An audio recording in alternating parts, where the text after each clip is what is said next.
ilitia pression. Kila mtu kwenye alikuwa hangejua kama angerealize maobjektife zake. Lakini kama Mungu iko na objektife na we, hakuna kitu yenye nazuiaka. Amen, amen.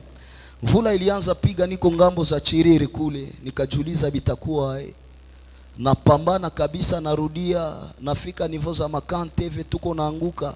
Moyen de transport tunaipata Kanteve, tunaanguka. Hata na Biblia na yala matope, Bilonda inayala. Tulianguka, tukajiuliza nini Mungu anataka kutufunza. Amen, amen. Mpaka nikaambia mchungaji John, nikamuuliza Mungu anapenda atufundishe nini yenye haizi tufundisha hata mumaono wala mundoto mpaka tuanguke. Haleluya, haleluya. Lakini najua tutabarikiwa jioni ya leo. Amena. Pastor John Daniel, unaweza kupepea ambaye tumefika na yeye, na iwe baraka kwetu. Amena. Bila kukawia, tutazungumzia wala kuchambua somo ambalo linasema lève-toi et marche. Amen, amen. Sema na mie, lève-toi et marche. Nataka nisikie sauti yako, sema lève-toi et marche. Ambia voisin, simama na uende. Amen, amen. Kuko tofauti ya kusimama na kushutama. Amena. Napenda niweke tofauti kati ya kusimama na kushutama. Mtu anaweza kuwa na besoin ya kujideplace wala ya kutembea, lakini kama hasimame hata tembea. Donc principe ya kwanza yenye inakubali kama mtu anaweza tembea, il faut kwanza akue anasimama. Amena. Kama unashutama ukipenda ufanye déplacement, unaweza tambala lakini hautatembea. Donc kuko difference kati ya kutambaa na kati ya kutembea. Mwenye anatambala anaweza jideplace na mwenye anasimama anaweza jideplace, lakini déplacement ya hawa watu wawili haikuwake sawa. Amen, amen. Na hii jambo katika ulimwengu ya roho, nataka mtu mmoja anielewe ya kuwa mara unakuwaka unapenda ufanye hatua, lakini jiulize uko katika position gani yenye inaweza kupermettre uendelee wala ufanye hatua. Yawezekana ulipenda utembee, lakini ulipenda ujideplace me bado ulikuwa unashutama wala unaikala. Haitawezekana tu peux te déplacer mais aussi longtemps tu n'es pas debout. Wala kama hausimame hauwezi kutembea. Sijui kama mtu ananielewa vizuri pale. Donc bienye vinatukubalia kutembea, il faut kwanza mtu akue anasimama. Mwenye iko nafanya saut de crapaud anaweza toka hapa anafika kumlango, lakini hakuwa anatembea, alikuwa na sautie. Haleluya, haleluya. Na hii kitu inaleta vita katika Ukristo wala maisha ya watu. Wengi wanapenda jideplace lakini habajue kama banasimama wala banaikala. Donc wakati yote yenye unatafutaka fanya hatua, pata muda ya kujiuliza, mimi natafuta fanya hatua, eske mimi nasimama wala mimi napiga wala mimi nashutama? Na kwa hiyo ukijua huko mposition gani, unaweza jua kisi ya kuendelea. Haleluya. Jina la Bwana libarikiwe. Pointi ambayo inanibariki sana hapa ni gani? Huyu ndugu ambaye tunatoka kumsoma katika Matendo ya Mitume sura 3, alikuwa pia na yeye ni mtu kama na wewe.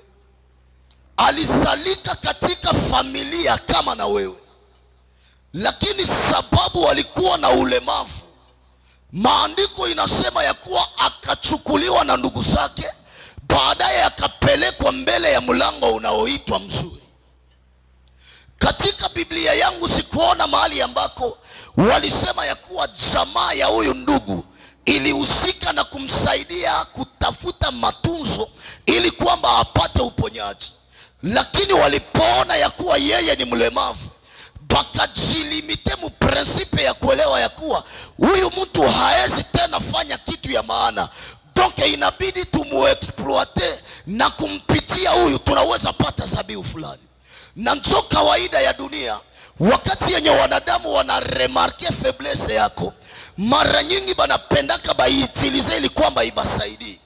Ile kitu utaielewa vizuri nikitaka hivi sema ya kuwa magonjwa yako inaweza kuwa shida katika nyumba yako, lakini mnyumba ya munganga ni rasio. Kifo katika nyumba yako ni kilio, lakini katika nyumba ya muuzisha serikali yeye anapata rasio. Doke mara nyingi sana dunia tusipotunza sana na kupambana kwa ajili ya madhaifu yetu, pana watu, baadhi ya watu wengi wanaweza kutuzunguka ili kwamba ba exploiter ma faiblesse zetu. Haleluya. Pointi ya kwanza mimi napenda uelewe na mie yenye vinafanya maonse zinazunguruka sana Bukavu wala Mkongo ni ma faiblesse zenye balikutana mule. Bana remarque kuko buakili tokea fasi fulani inakuwa kope. Mwingine anaanza association.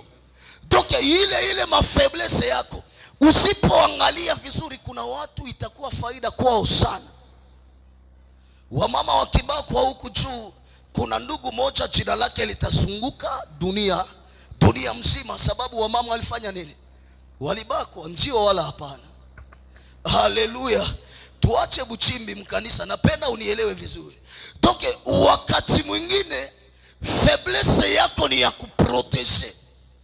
Usipojua hii kitu unaweza kuwa shida katika maisha yako. Kwa hiyo unapoona ya kuwa madhaifu yako fulani inaweza onekana, fanya yote iwezekanavyo ili kwamba isikuwe size ya gloire kwa watu wa dunia hii. Mtu mmoja angenielewa angelisema amina. Na kwa hiyo Mungu akubadilishie mafaiblesse zako zikuwe makalite ili kwamba dunia basi profite kwa ile. Haleluya, haleluya. Ndugu walikuwa iko limite, na akili yangu inanipeleka kufikiria hivi, Pierre na Jean bangeliwezaka consulter bazazi ya huyu ndugu wala barafiki yake, bangelisemaka shie tusha comprendre kama huyu ndugu ni mlemavu na haezi pona. Donc probleme yake ya ulemavu wake haituhusu tena kwa kitu wala haituumize tena moyo, sababu ndani ya ile faiblesse yake shie tunapataka rasio. Je suis certainement sûr que huyu mtu hakukuwa na kapasite ya kukula pesa zenye yeye peke alikuwa kanapata, sababu alikuwa naongozwa na watu banamuleta mpaka kwenye mlango. Maki angimuima kesho hata muleta pale. Haleluya. Maki angimwambia tu mimi sipendi uguse pesa zangu, kesho sitakunyangula. Hautajipeleka sababu madhaifu iko. Haleluya, haleluya. Sasa na hizi roho za watu hivi, mimi nafikiri ya kuwa ni sheria ambazo zinakuwaka zinapeleka watu wengine katika kukesha wala kubakia katika madhaifu. C'est pourquoi ukisoma katika maandiko Ecclesiastes 1:15 Biblia inasema ya kuwa kinachopotoka hakiwezi kunyoroka. Donc mwenye anakunjama haezi nyoroka. Et c'est ça ce que le monde fait pour toi. Banapendaka uendelee vile kisi balikuonaka. Siku baada ya siku banakuona ile mashida yenye wewe ulipitia, banapenda ikuwe inchangeable. Mais nous avons crié en un Dieu mwenye iko capable kubadilisha vitu. Mimi napenda sana David anakuya msome saa 45 le 14e verset, anasema aseme Bwana ananyoroshaka vyenye vilikuwa vinakunjama. Donc mu principe ya wanadamu banaweza sema wewe hautaendelea, lakini Bwana anasema bado utaendelea. Banaweza kukunjafila, banasema hautasimama, lakini siku Mungu anapenda anakuimpose kusimama. Sijui kama hii kitu unanielewa hapa vizuri. Ndugu alikuwa amekaa pale akitarajia tu kupokea zabihu. Pointi nyingine yenye inanibariki hapa ni kwamba bandugu yake balimuexpose na bakamuexploite, lakini benye hayuwe kwenye banatokea bakakuya na bakakuwa msaada kwa. Haleluya, haleluya. Donc Mungu hata itilizaka tu benye wewe unachungaka baneza kusaidia. Yawezekana akili yako inakuwaka limite mu niveau ya jamaa. Wewe ukikumbuka mama mkubwa wala baba yako mdogo wewe unafikiri ya kuwa maisha yako itabadilika kupitia wale. Kumbe njoo benye banakuwaka na exploiter mafaiblesse na maforce zako, wewe ubakie vile. Kwa hiyo napenda nitangazie mtu mmoja hapa ya kwamba Mungu jioni ya leo hivi tu ulipita mwa hii matope akukonekte na mtu mwenye wewe haujue, akuye akorishe maerere katika maisha yako, akukonekte na mtu mwenye haujue, akufanye ujulikane mu identite ingine mu jamaa yako. Donc ile identite inaweza badilika kupitia mtu mwenye hajulikane katika jamaa yako. Haleluya.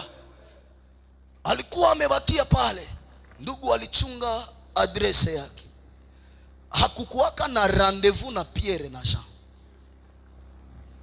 Kumbe kurespecte adrese nayo inakuwaka na saidia katika utendaji kazi wa miujiza ya Mungu katika maisha yako.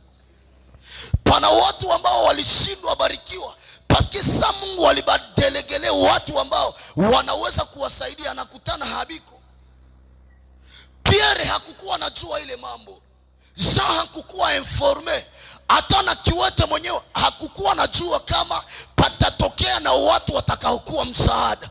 Kwa hiyo ingalao watu wanaweza kuweka nafasi ambako wewe unaweza kuwa limite na akili zako, bakia pale, usipende uforce bitu. Mungu yeye peke siku anapenda anakutumiaka mwenye atakusaidia tu. Jina la Bwana libarikiwe. Mimi napenda uelewe hii kitu. Kuheshimu wanawani ni kitu kizuri sana. Haleluya, haleluya. Haleluya, haleluya. Hata David atarekomande Siba, anamwambia uende ukamate Mefibosheti kule Lodebar katika nyumba ya Makir. Lakini kama Mefibosheti alikuwa tifagate, hana adrese, bangefikaka kule na banamkosa. Kwa hiyo kuna watu Bwana atakutumia, lakini wewe garde tu souffrance pale pale mu adrese yako. Pana siku Bwana atajitokeza mutana circumstance yenye wewe haukuchunga, na analeta msaada kamili katika maisha yako. Hii ni kitu ya maana sana.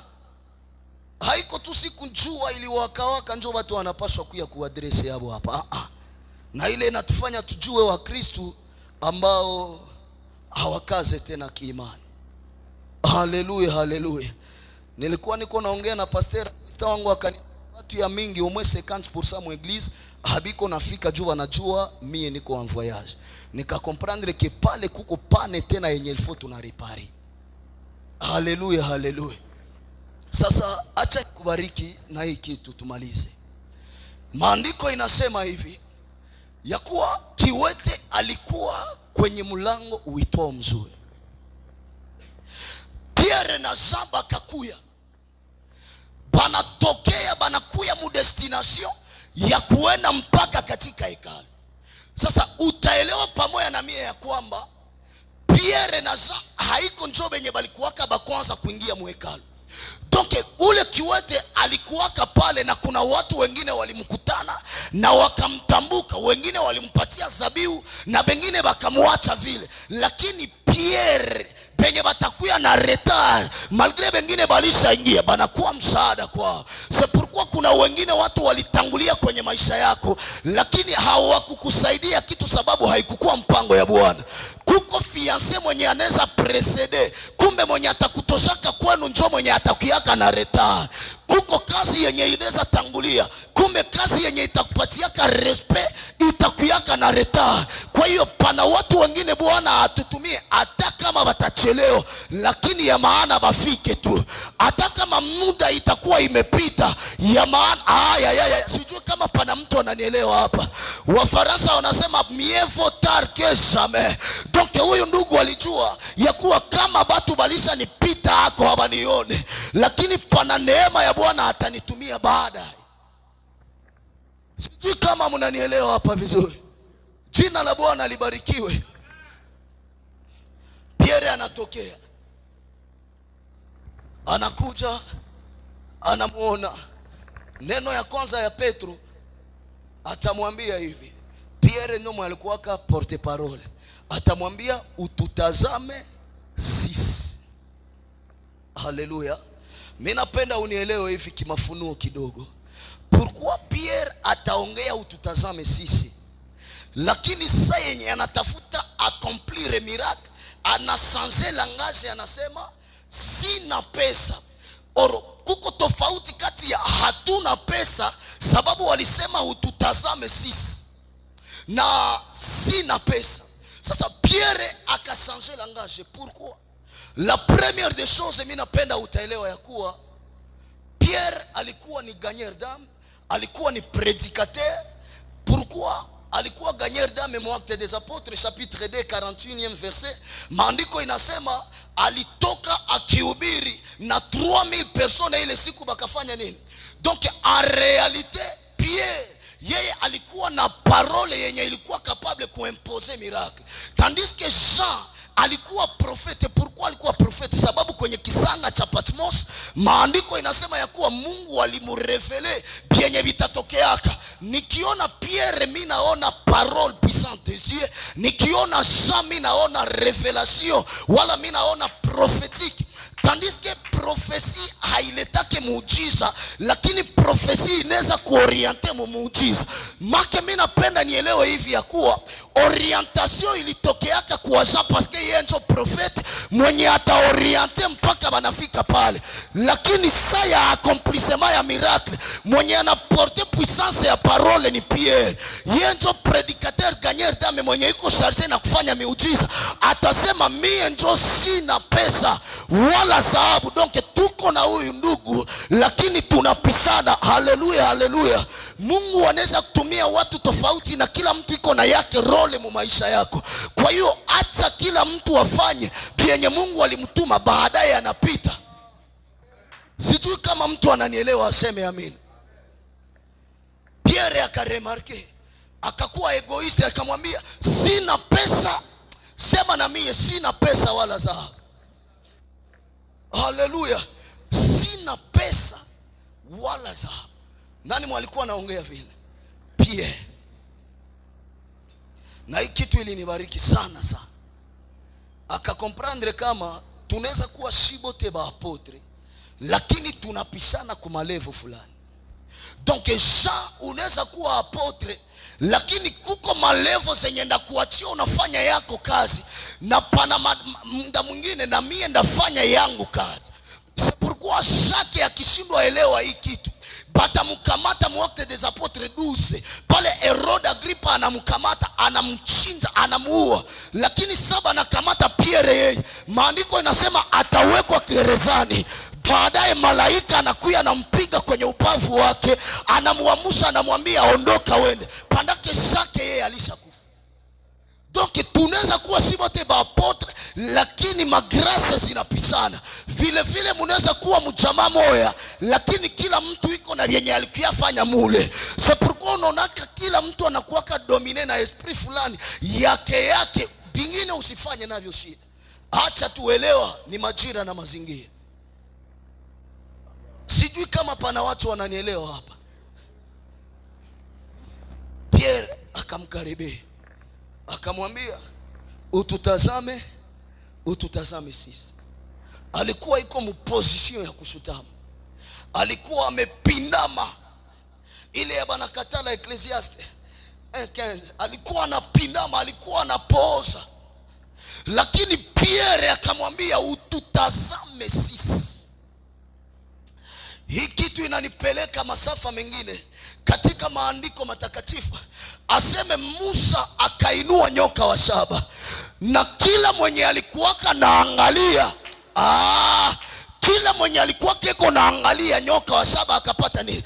Akapata uponyaji. Donc malgré ndugu anaikala, lakini yangigeuza tu macho yake juu, atapata uponyaji. C'est pourquoi kila Muisraeli mwenye atapata problem akiangalia tu nyoka wa shaba atapata uponyaji. Mimi napenda sana David atakuya atasema ya kuwa mie nitainua macho yangu juu nipate kutazama milima.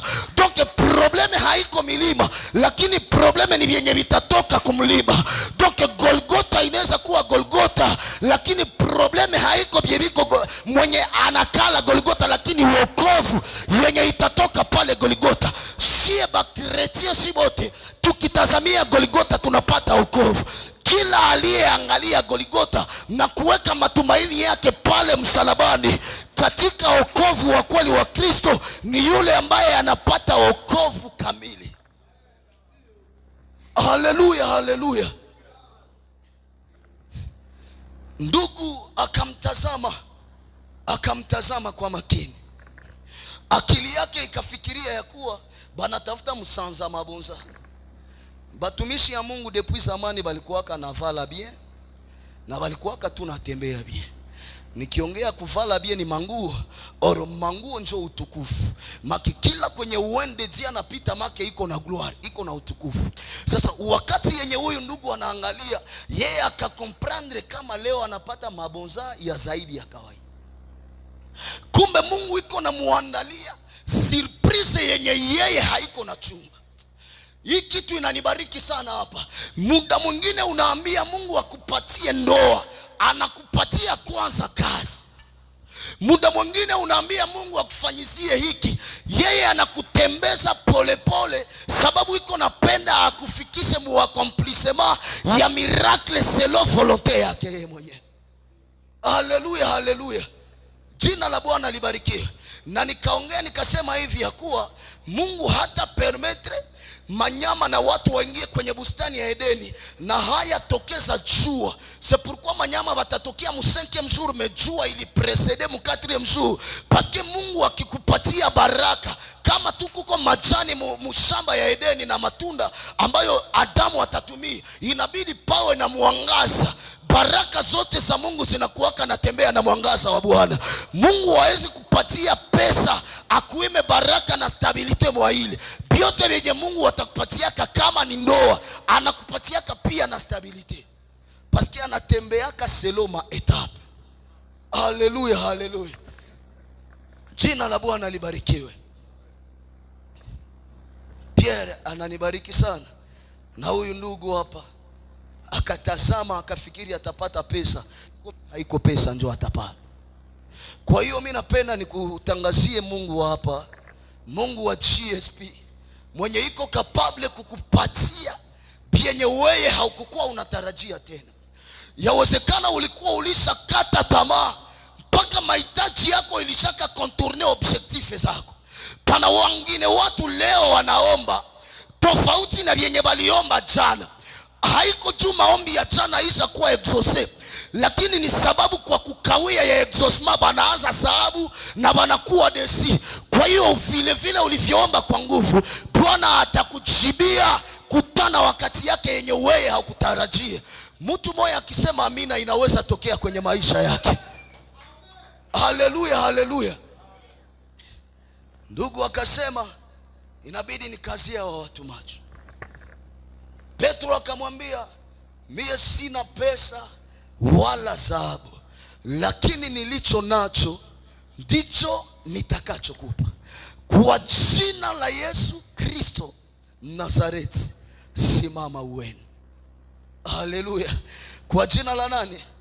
Kwa jina la Yesu Kristo Mnazareti, simama uende.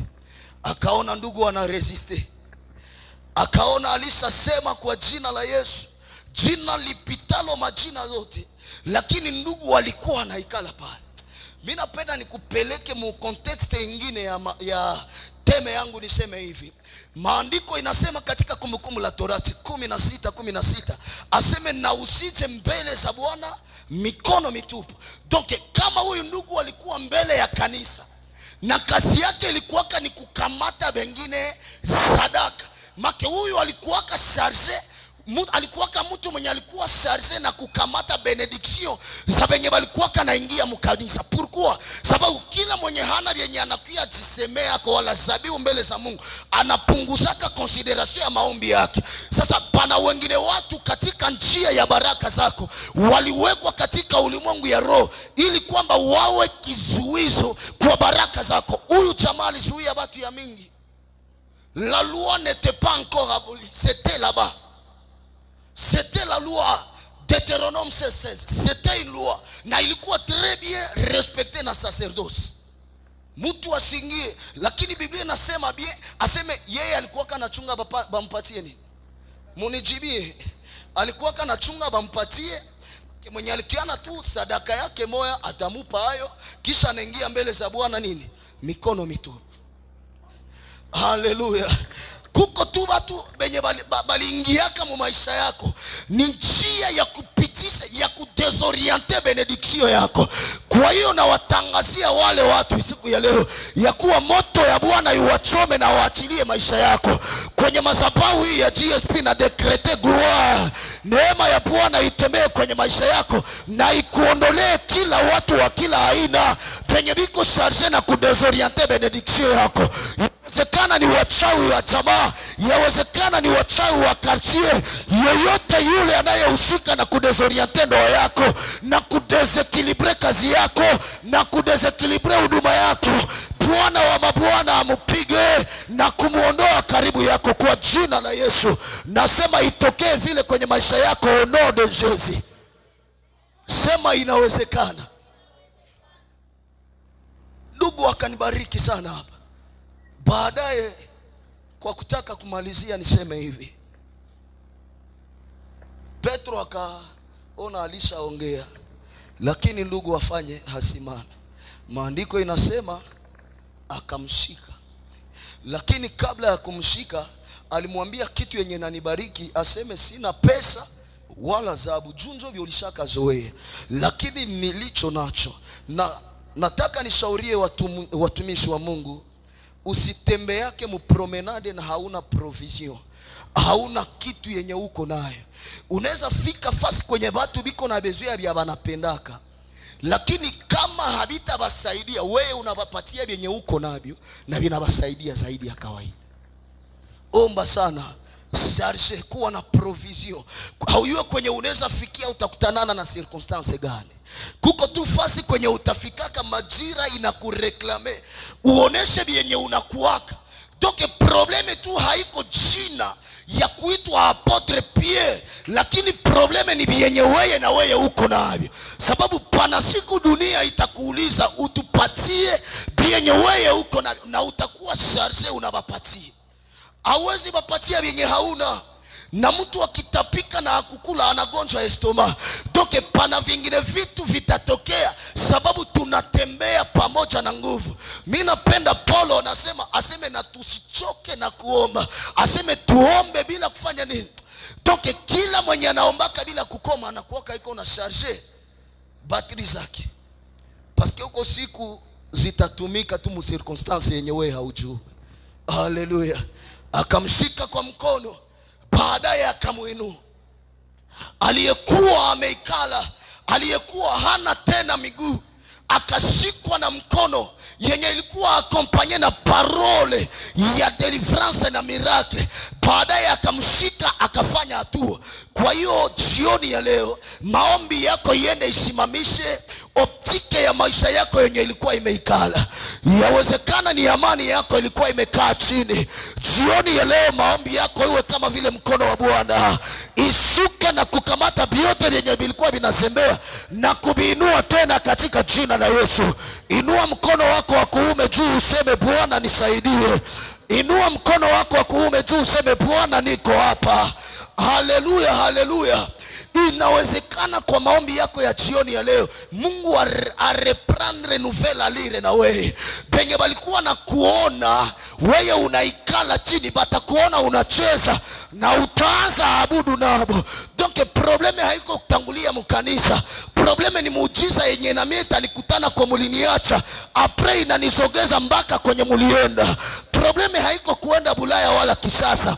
Pana siku neema ya Bwana itakufikisha na wewe kule, hata kwamba pana wengine walitangulia na wewe utafika. Shida sio kuenda katika ndoa. Pana siku Mungu atatengeneza majira kwako na wewe utaingia mule. Toke hatutafanya shida na waliotangulia. Sisi tutaenda polepole, Mungu atatufikisha tu. Simama tuombe. Haleluya.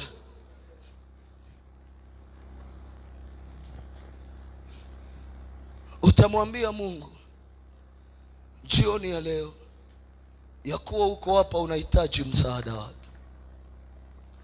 Pointi ya kwanza, unaweza kuwa unaikala Na kama unaishiwa nguvu purke usimame, inabidi mtu fulani ambaye atakaye kushika mkono na kusimamisha. Njoo kitu ya kwanza yenye utasimama hako, utamwambia Bwana akutumie mtu wa maana mwenye anaweza kusaidia akusimamishe pale kwenye ulikuwa umeikaa. Wewe njoo katika moyo wako, unajua vyenye vinaikala mu maisha yako, utaambia wewe peke Mungu ya kuwa kazi yangu sione tena bie, ilishakuwa sispe. Kwa hiyo Bwana wa mabwana, simama siku ya leo. Weka mikono yako miwili juu.